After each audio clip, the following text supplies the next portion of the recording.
Thank you so much for staying here for Hard Facts. I am Sandra Ezekwesili. And Yvonne took you around the world in 2 minutes. And we're back here on 99.3 Nigeria Info.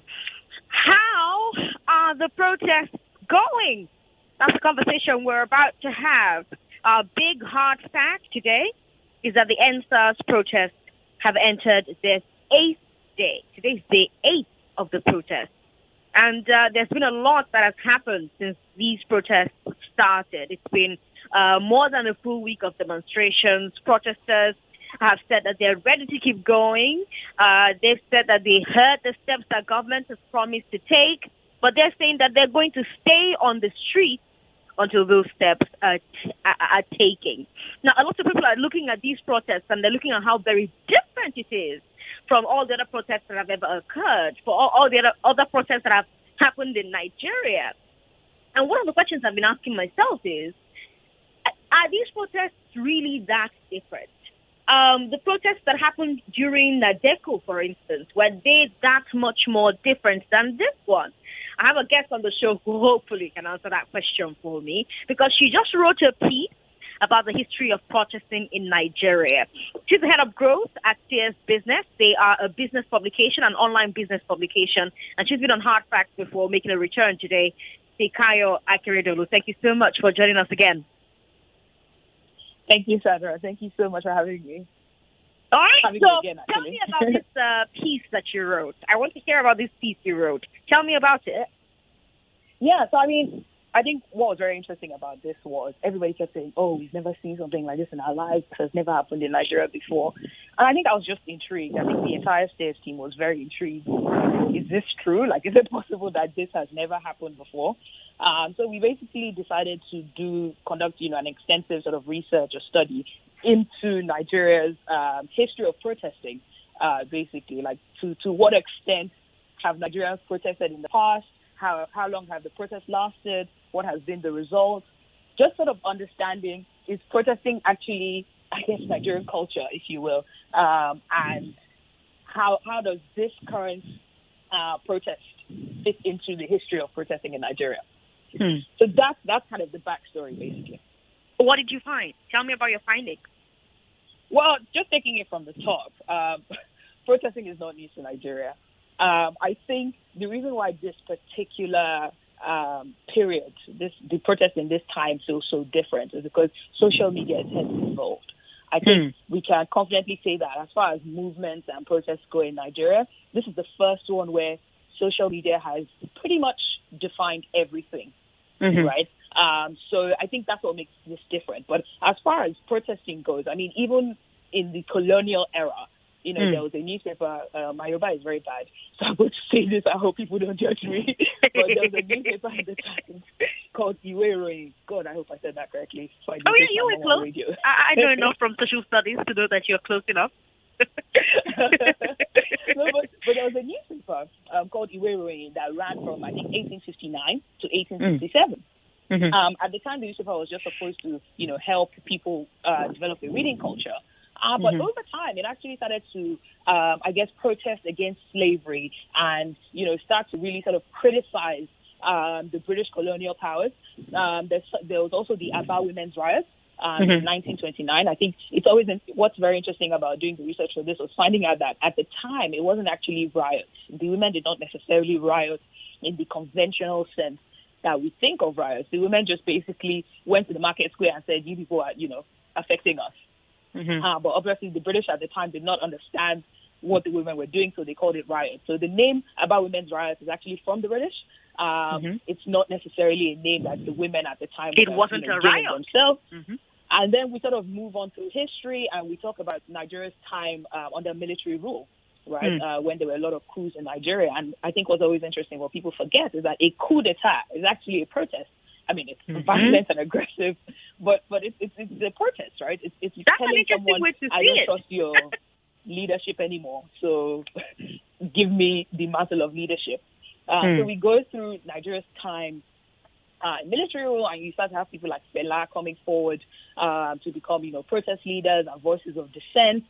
You start to talk about people like Ken Saro-Wiwa, Chief Ganifa, people who in the case of Ken Saro-Wiwa, for example, actually gave his life for the activism and the protests that he led. And then again, we start to move into labor unions, talking about, NLC. I think everybody can. Everybody's familiar with NLC and their strikes. Everybody's familiar with ASU. So I think the main thing is just protests are not new. What is different is the method that the Nigerian youth, if you will, are currently applying in this round of protesting. I often hear people say that based on how much Nigerians complain and how many things they complain about, there should be way more protests. There should be way more demonstrations. There should be way more movements to put pressure on society and government. I mean, I'm thinking about that time that news came out that a python swallowed money at the CBN, and Nigerians made bans and jokes about it and just moved on, right? And people are talking about it now, and they're talking about, I can't believe we actually heard that thing and actually just moved on with our lives. Do you agree that Nigerians are not agitating enough? I think so. I will say this, and maybe this is more of my personal opinion than a fact of any kind. I think 2020 has done something to everybody. Okay. Right? Right now, as we speak, there are protests in Thailand, Indonesia, and Namibia. Just off the top of my head, like those are the ones that I know that I've seen people, I've heard things. But you can also imagine that there are some that maybe just haven't gotten that level of attention. But I think something about 2020, I think in the middle of a pandemic, people losing lives, people losing jobs, people's entire existence and well-being has been shaken up, right? I think 2020 has ignited that spark where everyone's like, okay, we actually need to do something. But I also do agree that I think there's something about the Nigerian spirit that when hardship occurs, we just accept it and start to live with it, right? So I do think that we're people that learn to survive. Because if we protested every single thing that made our lives hard or inconvenient, nobody would do anything. I just personally hold that opinion. So I do think that there is always that element of Nigerians are people that, worst case scenario, we'll figure it out, we'll pick ourselves up by the bootstraps and move forward. I do agree with that, yes, I would say. Can you tell me if there are any parallels between this protest, this one happening right now, and any other one that you came across during your research? Yeah. I think the top three, Occupy Nigeria. I don't know if anyone, I don't know how in 2012 remember this, but Occupy Nigeria was the social media-led protest. I think it started January 2nd, 2012, when President Goodluck Jonathan announced that there would be a removal of subsidies on petroleum products. And basically there was a sharp increase in, oil prices. And I remember that it was on the news. And that was when, social media penetration was just coming to Nigeria. So it was the first time I think a lot of people interacted with Twitter and Facebook as a means and a method of protest. There were people on the streets. NLC led some protests at the time. There were people on the streets, social media, hashtag Occupy Nigeria was trending on social media for a while. What's interesting about Occupy Nigeria was an offshoot of Occupy Wall Street, for those who are familiar. And that round of protesting actually caused the government to do a policy U-turn. Well, not a policy U-turn, but they basically reduced the price from what was 140 naira to 97. So that was quite a successful round of protesting. There was also Not Too Young to Run, which was also a push to sort of reduce the age limit to run for president from 40 to 35, House of Reps from 30 to 25, and I think State House from 30 to 25. That was also quite successful because I think there are a number of young people now, anybody somewhere between, I think, about 25 to about 40 who are beneficiaries of that campaign. There was also Bring Back Our Girls. I think that was the first time that a protest out of Nigeria really went global because I think at the time Michelle Obama had that hashtag trending for quite a while. So again, protesting is not new. What makes this one stick out is just, I don't know how many of our listeners are on social media, but the level of organization, people are donating money, people are bringing security, people are just there's a ramping up of activity that I think just makes this stand out. And I mean, this is my personal opinion. I do think this is a trend that is here to stay. I think the dam has burst. And we're seeing what Nigerian youth are capable and there's no of putting the water back anymore. Exactly. So yes, now the Nigerian youth now the IG has announced a ban. Yeah. And announced a new team. And said that this new team will not have any members from the old team. Yeah. And has said that the people who will be in this team will undergo psychiatric evaluation, psychological evaluation. A lot of Nigerians are asking still, well, if all of these concessions have been made by the government, why are young people still on the street? Yeah. I think it's one thing to implement actual systemic change. It's another thing to sort of, I guess, here, take your solution. I think anybody who has followed the story will know that this is not the first time SARS is being either, banned or reviewed. This is not the first time. We've been doing this since 2017. Well, the IG said that this is the first time, that the other times it wasn't a disbandment, that this is the first time they've actually really ended the group. I mean, so here's the thing, right? This is the first time that there's been this much of a concerted effort to do this. I think we have to give them what credit there is on that front. But the main issue a lot of young people are having, and a lot of the reason why I guess a lot of protesters are not ready to back down, is the fact that, okay, for example, you say, you are banning SARS and creating a brand new unit. But what actually happens to the SARS officers who have now been banned? Right? There's a much bigger issue here. It's not just because, for example, if you say, oh, let's ban SARS, these SARS officers, regardless of what you think, these are people who also need employment. So what is your plan for them? Right? We create a new team. What is the benefit of that team? What does that team do? The issue is not creating a new team. The issue is reforming and redeveloping, if you will, the existing team. That's the conversation that needs to be had. And I mean, it is very interesting. A lot of the conversations that are being had on social media. I think one of the most interesting ones is the 5-point plan. I think what would actually be very interesting is if someone from the government had a conversation and said, look, we see your plan. Let us see what is possible with that plan. Because a simple banning of SARS doesn't necessarily fix the problem. Because if you say you are banning SARS and then you bring the SARS officers into a new unit, or you tell them, okay, no more SARS, what do they do now, right? What is their source of income? What is, what employment do they have? So I think there has been some measure or some steps taken to solve, the problem and to help fix the situation. But I don't think we're at the point where we can say, okay, problem solved, let's all go home. Now, what in your books will a reform look like? Because remember that reforms will not happen overnight. It will not happen in 1 month. It will not happen in 2 months.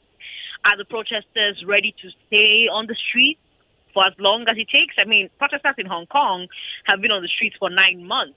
So I'm guessing it wouldn't be the first time. Nigeria wouldn't be the first place where protests have continued for longer than a month. So are these protesters willing to stay there, or are there things that they could see and to them it would look like, okay, we understand that a reform will not happen just like that, but we're seeing things that are making us believe that the ball has been set in motion? Because it appears to me that right now people don't believe that the ball has been set in motion, even though we have a new unit called SWAT. Yeah. I don't speak for all protesters. I think I can definitely speak for my own self. Of course. What little protesting I've done offline and online. I think just from a, I guess, thinking of it from a psychological perspective, I think when people reach the point that the protesters have reached, you have to let it out, right? I think a lot of the protests we're seeing, if you check some of the hashtags on Twitter, you'll find that it's not just NSAS. There's reform this, reform that, change this, change that. You know, everybody that has a grievance has to be heard. What will be done about it is a different issue. But I think the first step is even starting to ask people to go home is let everybody be heard. Let us say, okay, what is the grievance in this state? What is the grievance in this local government? Let there be a hearing, if you will. Everybody put out your issues, say what is wrong, say how you feel, get it out.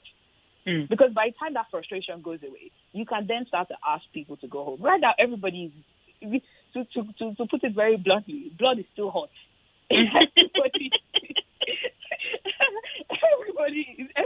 is still angry. Nobody's ready to sit down. So I think that's the first step. As far as like how long protesters are willing to stay outside for, I personally have two theories. My first theory is even if people go home eventually, we will go home with Twitter. So we may leave the road, but there will still be, protests online. So is the issue solving the protest, telling the protesters to go home, or is the issue actually ending the protest? Right? Because I think eventually everybody on the road has to go home. But Twitter remains. Right? So I think there's that conversation that needs to be had, that is the issue now getting protesters to go home, or is the issue let's actually fix it so the protests can end? I think yesterday, Jack Dorsey, I hope that's his last name, of Twitter, basically tweeted in support of NSAS, right? And that just put fuel to this movement. It took it from Nigerians are complaining on Twitter to, the CEO of Twitter sees the problem, or at least acknowledges the problem, right? So I do think we're here for a while. We may not be on the road for a while, but we're definitely on Twitter for quite a while. I think the floodgates have been opened, and people are ready to speak up.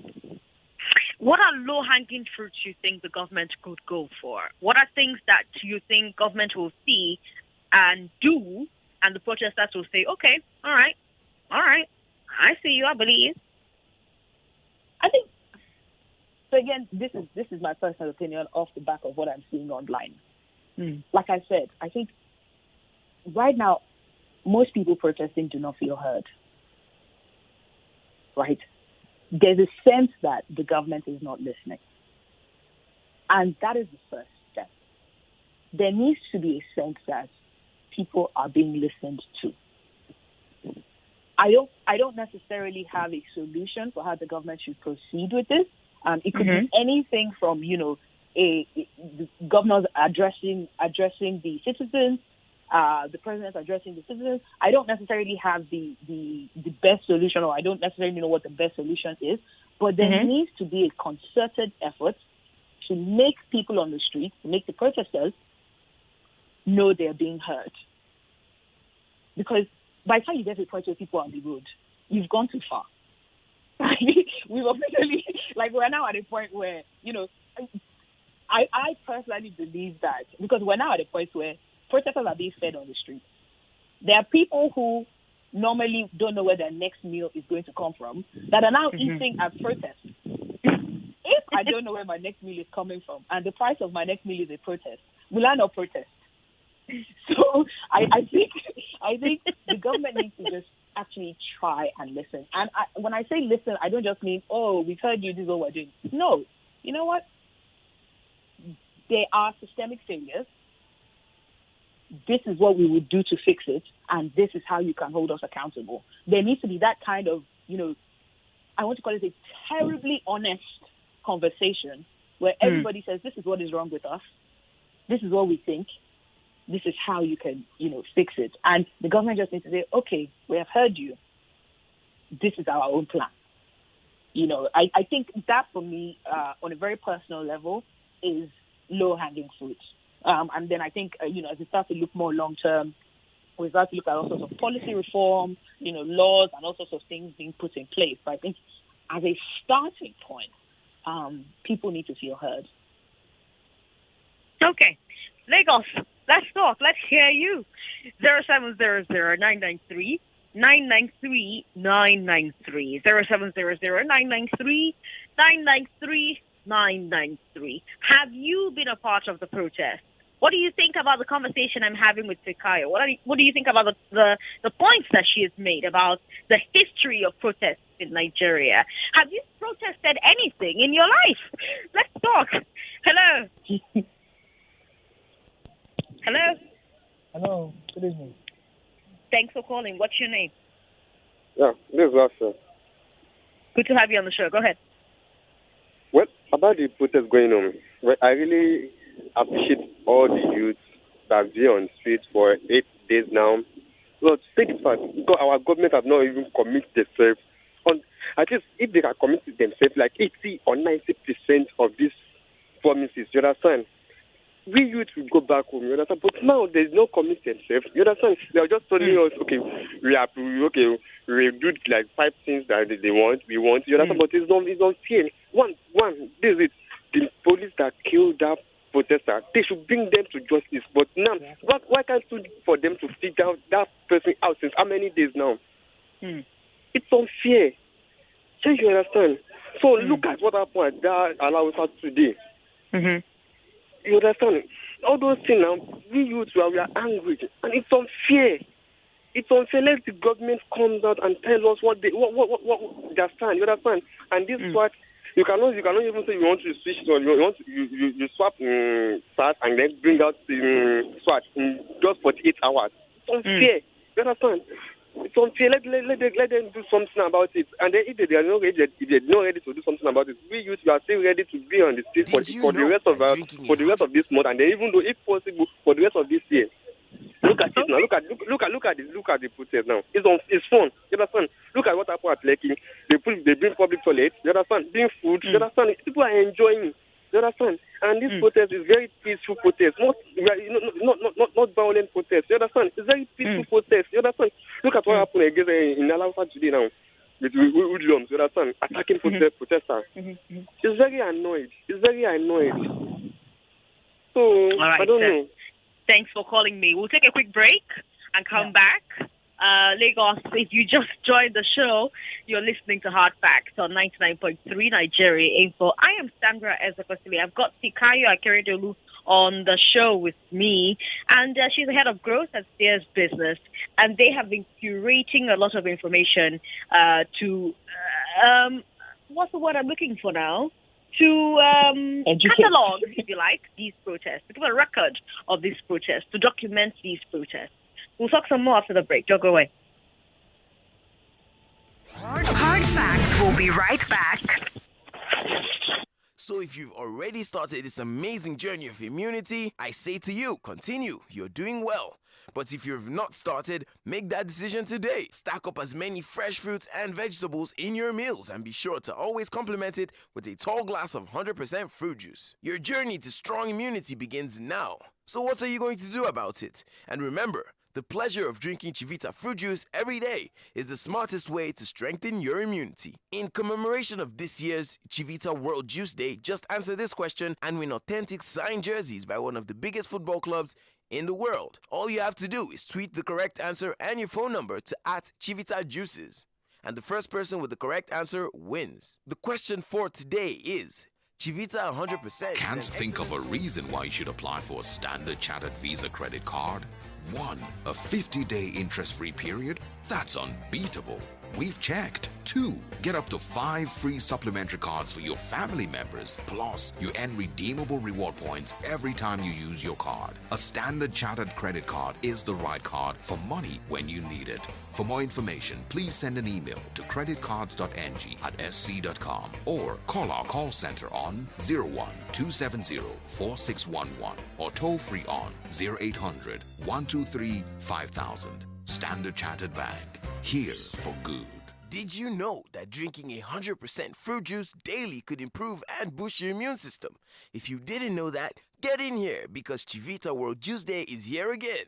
October 17th is the day. World Juice Day is celebrated globally and it will be celebrated in Nigeria, just like last year. Last year's edition of Chivita World Juice Day was packed with lots of information. Your host is calling you Vector Furniture. Yeah. Vector Furniture. Vector Furniture. Vector Furniture. Live a life. Vector Furniture. Of elegance. Vector Furniture. Visit Vento Furniture Showroom today at Ikeja City Mall, Lagos, or Jabi Lake Mall, Jabi, Abuja, or visit www.ventofurniture.com. Think home. Think Vento Furniture. Are you looking for that platform that covers all your punting needs? Look no further, as ActionBet is here. With ActionBet, whenever you play, you're a winner. Even if up to 4 games caught your ticket. Also, no data, no wahala, as players can access www.actionbet.ng with no data at all, 24/7 on all 3 major networks. Yes. Good odds, efficient payouts, and superb customer service all in one. ActionBet. Think bold, take action, win big. The top Forex traders in Nigeria are now in Surulere at ShopRite Shopping Mall at Deniro, Ogunsanya. These experts will be teaching you how to generate consistent monthly income from Forex markets by following their professional trading strategies. There will be a 2 hours presentation by 10 a.m., 1 p.m., and 4 p.m. from Mondays to Saturdays. Training is 100% free from now till December. Also, to mark the opening of the new branch in Lagos, CT Forex is giving out phones, laptops, and $200 to 10 good traders. To participate, visit CT Forex Training Center at ShopRite at Deniro, Ogunsanya, or text your name to 0803-730-8053. Again, 0803-730-8053. All you need is your laptop or smartphone. CT Forex. Trade your way to freedom. 99.3 Nigeria Info, your number one station for talk. Let's talk. Did you know that drinking 100% fruit juice daily could improve and boost your immune system? If you didn't know that, get in here because Chivita World Juice Day is here again. October 17th is the day. World Juice Day is celebrated globally and it will be celebrated in Nigeria, just like last year. Last year's edition of Chivita World Juice Day was packed with lots of information that motivated many people to start off on the journey to everyday wellness by adding fruit juice to your meal plans, just so you don't miss out on the health and nourishment benefits of drinking 100% fruit juice. This year, Chivita, the market leader in fruit juice and still drinks, is again sensitizing Nigerians to drink up immunity and make their health top priority. 2020 Chivita World Juice Day brings together nutritionists, experts in the health industry, and other notable personalities together in a virtual event to talk about the importance of drinking fruit juice to boost your immunity. To be a part of this event, follow any of Chivita's social media platforms for details and how to win exciting prizes. So save the date and tell friends and loved ones. 2020 annual Chivita World Juice Day celebration is here and it's on the 17th of October. So if you've already started this amazing journey of immunity, I say to you, continue, you're doing well. But if you've not started, make that decision today. Stack up as many fresh fruits and vegetables in your meals and be sure to always complement it with a tall glass of 100% fruit juice. Your journey to strong immunity begins now. So what are you going to do about it? And remember, the pleasure of drinking Chivita fruit juice every day is the smartest way to strengthen your immunity. In commemoration of this year's Chivita World Juice Day, just answer this question and win authentic signed jerseys by one of the biggest football clubs in the world. All you have to do is tweet the correct answer and your phone number to @ChivitaJuices. And the first person with the correct answer wins. The question for today is, Chivita 100% is an excellent source of what 3 vitamins and minerals? Welcome back to Hard Facts with Sandra Ezekwesili.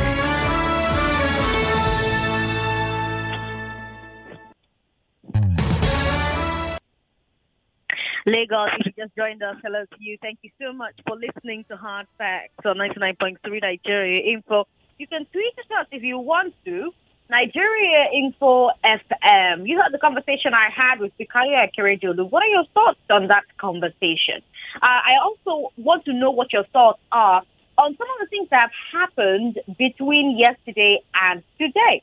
So, for instance, we have had the president and the IG of police order police stations nationwide to release all detained protesters. That was a couple of days ago. But we're getting reports that some protesters are still behind bars in some states. For example, NSAS demonstrators in Delta State are saying that at least 5 of their comrades are still detained.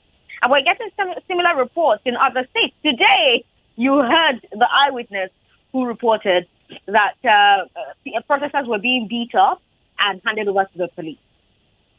By the way, that's one of the reasons that the protesters are saying that they cannot end their protest. That they cannot end their protest simply because the IG is making promises. They're saying that obviously the rank and file in the police are not listening to the IG. You heard the man who called into the Big Three today and talked about seeing SARS on Ore Road and the conversation he had with those SARS officials.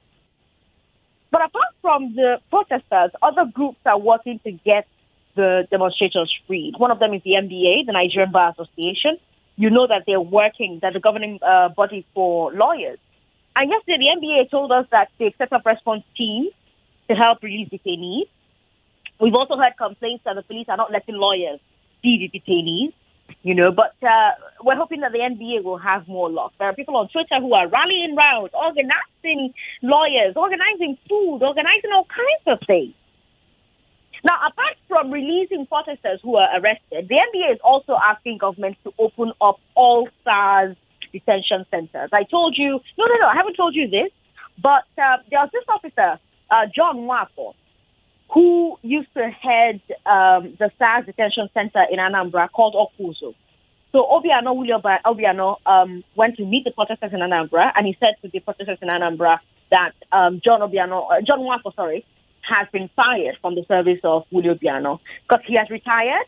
He's now an SSA to the governor.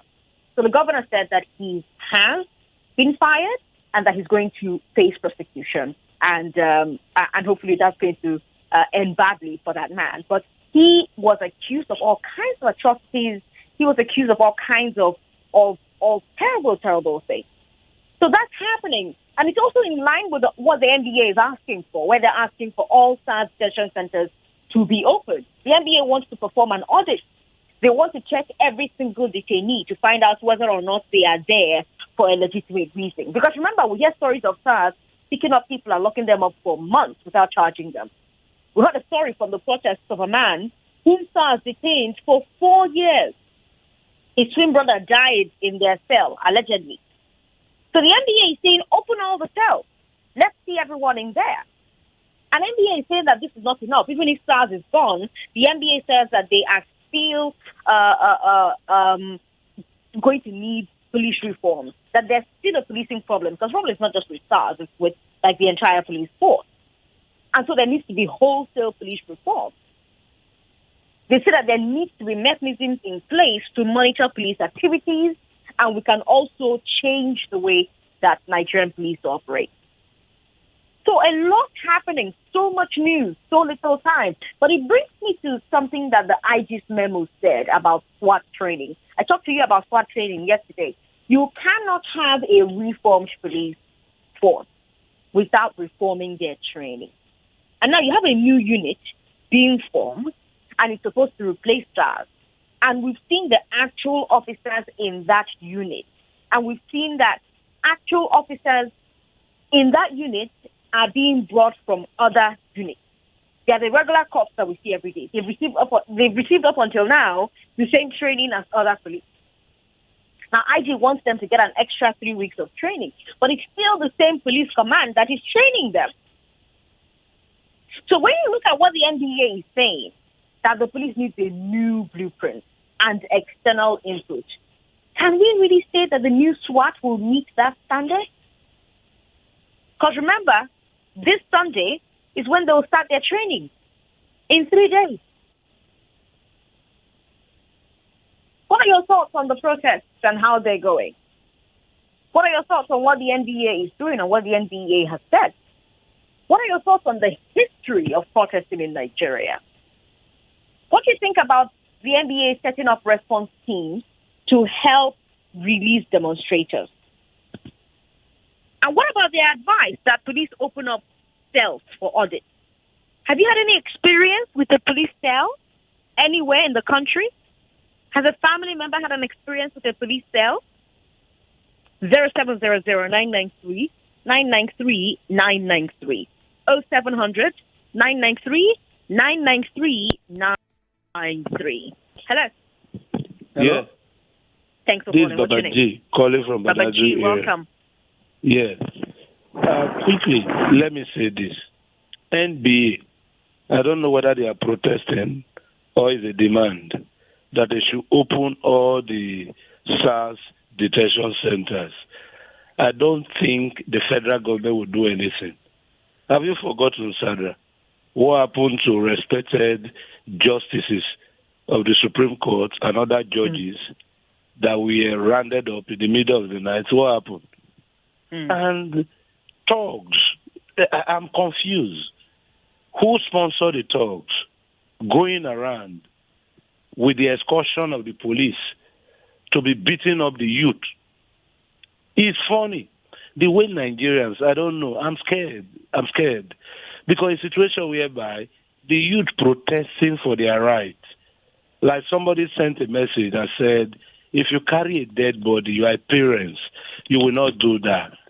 A situation whereby they will carry gun, the taxpayers' money, they used to buy the gun. And at the end of the day, you are using the guns on them. You take them to the ATM to collect their hard-earned money they work for. Not all of them are criminals. But today, the IG did not even say anything ab initio. But today, when the protesting has started, when they started protesting, that was when you change SARS to SWAT immediately. And at the end of the day, the NBA has said that they should open all the detention center. Let me say this. It's not going to be possible. I know this federal government will not do it. The only thing, the leaders, the opinion leaders, the human rights activists, all of them should come together and start the protest together so that we can be able to call this government to order. Thank you very much. Thanks for calling. 99. Hello. Hello. Hello. Good evening.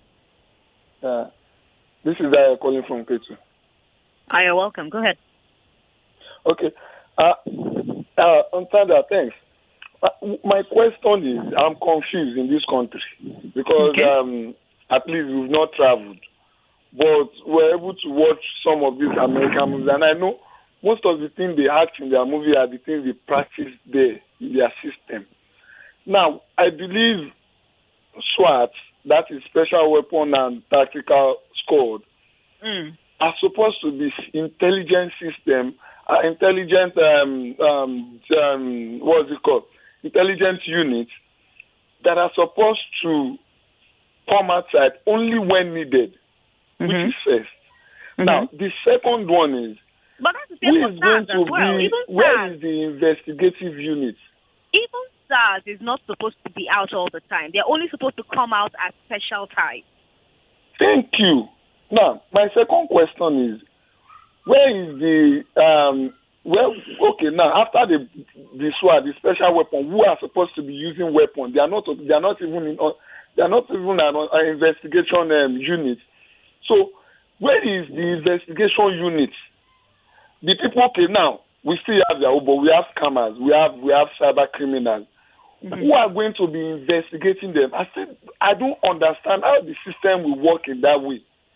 I don't see, because but here's the thing. Let me tell you something. Let me tell you something, sir.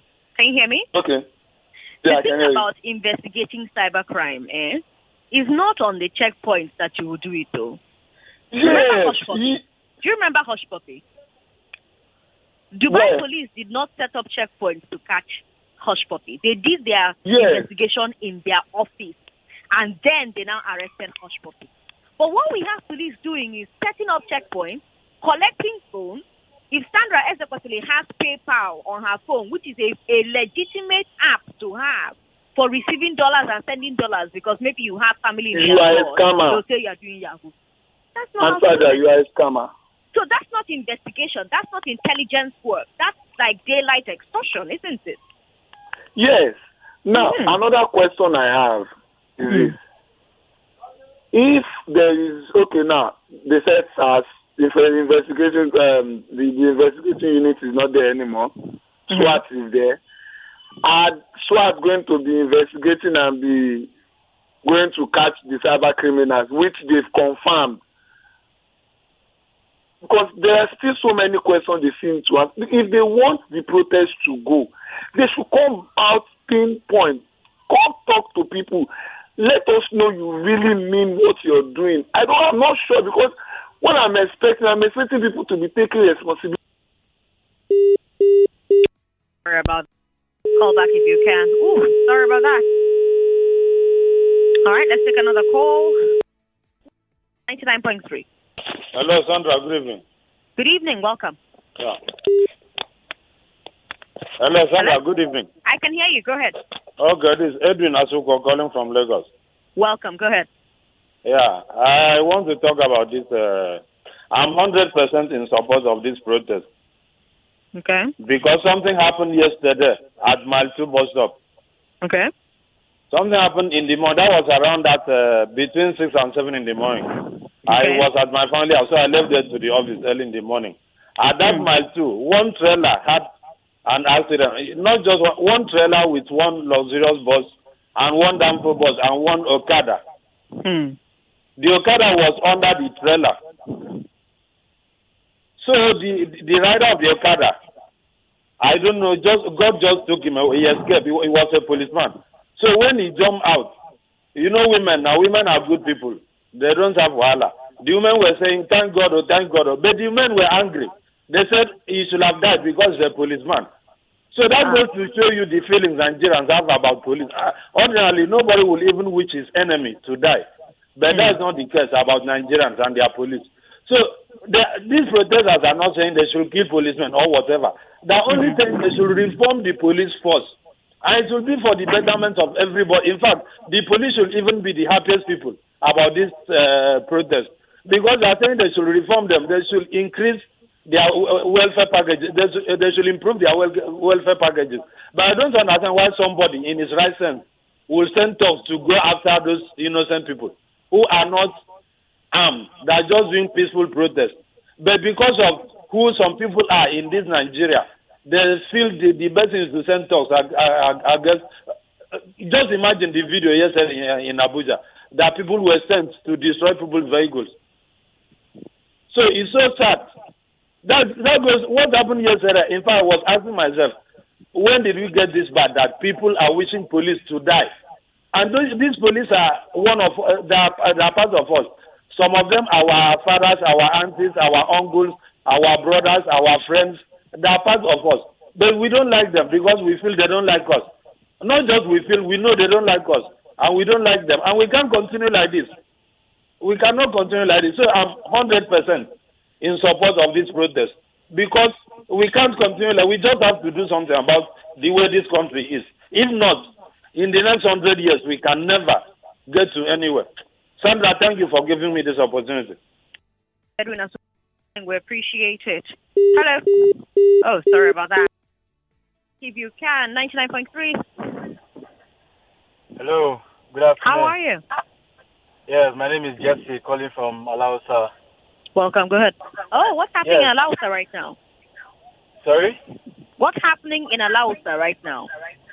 Right now, there's just a lot of traffic. I really don't know anything about the protest going on, aside from what I'm seeing on my Twitter. So I don't. Can you turn your radio off?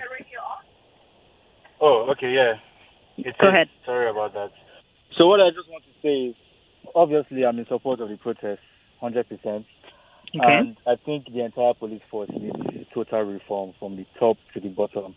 And the fact that no police officer has been arrested or fired or put in jail for killing innocent Nigerians or firing at protesters just shows that the system is rotten from the top to the bottom. And also, because I was thinking about it, and if you are walking on the streets of Lagos, every policeman you see is holding a gun. I don't know if you've noticed that we are not at war in Nigeria, but every policeman you see is holding a gun. And not just a normal pistol. They are holding rifles, big, heavy guns. And if you are holding guns, it means you want to kill somebody, right? Because, there's no need for all this. There's really no need for them to be shooting at peaceful protesters. They shot at peaceful protesters yesterday and day before yesterday. Now they sent thugs with brand new cutlasses. I don't know if you saw that. The cutlasses they gave these thugs were brand new. Right? Brand new cutlasses. And that is obviously coming from the people at the top in order to disrupt this protest. And it's really, really sad and disheartening. At this point, I don't think anybody trusts the police. When I've been robbed, when things are happening to me, I don't even think of calling the police. We just call our friends, we call people in the community to find ways that we can solve the issue. We don't even call police. Because if you call the police now that something has happened to you, they want to collect money from you. I know a girl that was unfortunately raped, right? She went to the police station to report the issue. They told her to bring 100K before they can process the issue. Can you imagine? So the entire system is just messed up from top to the bottom. And hopefully this protest will bring change. So hopefully. Thanks so much.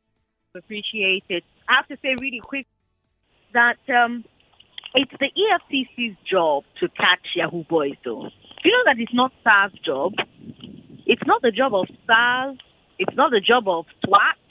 It is the job of EFCC. Do you know that? SARS was set up in 1992 to stop armed robbery. And now their role, or before they were scrapped, their role evolved to also include kidnapping, cattle rustling, and any other crime that is gun-based. That was what SARS was set up to do. Stop armed robbery, stop kidnapping, stop cattle rustling, and stop other gun-based crime. Cybercrime, Yahoo, fraud, follow for their work. That one, EFCC, get out.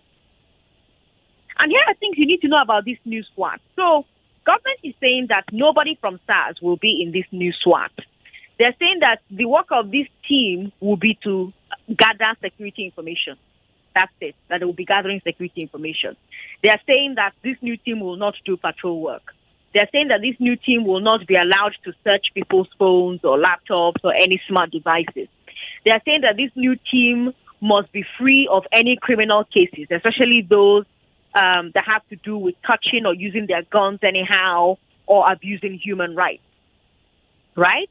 So the power of this new SWAT will include to respond to armed robbery attacks. Anywhere where robbery is happening, SWAT has authority to respond.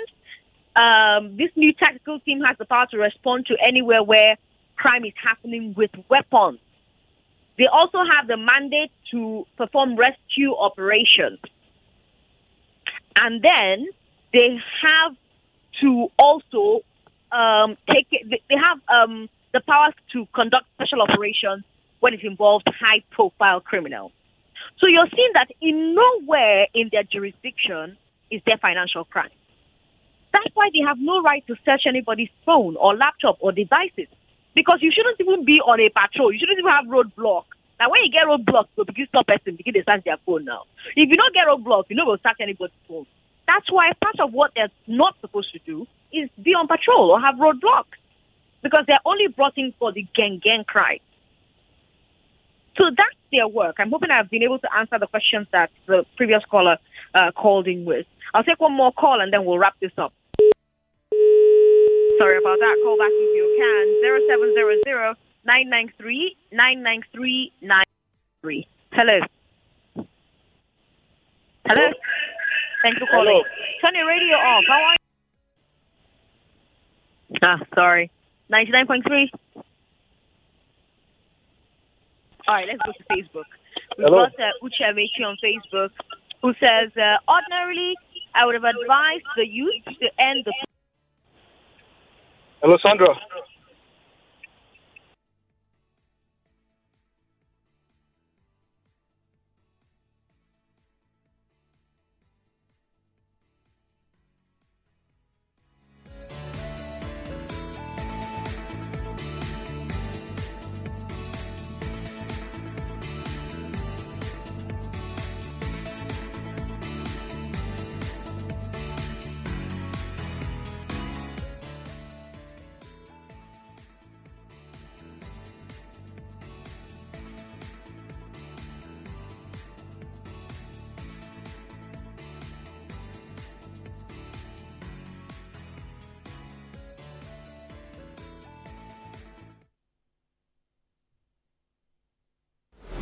99.3 Nigeria Info will be right back.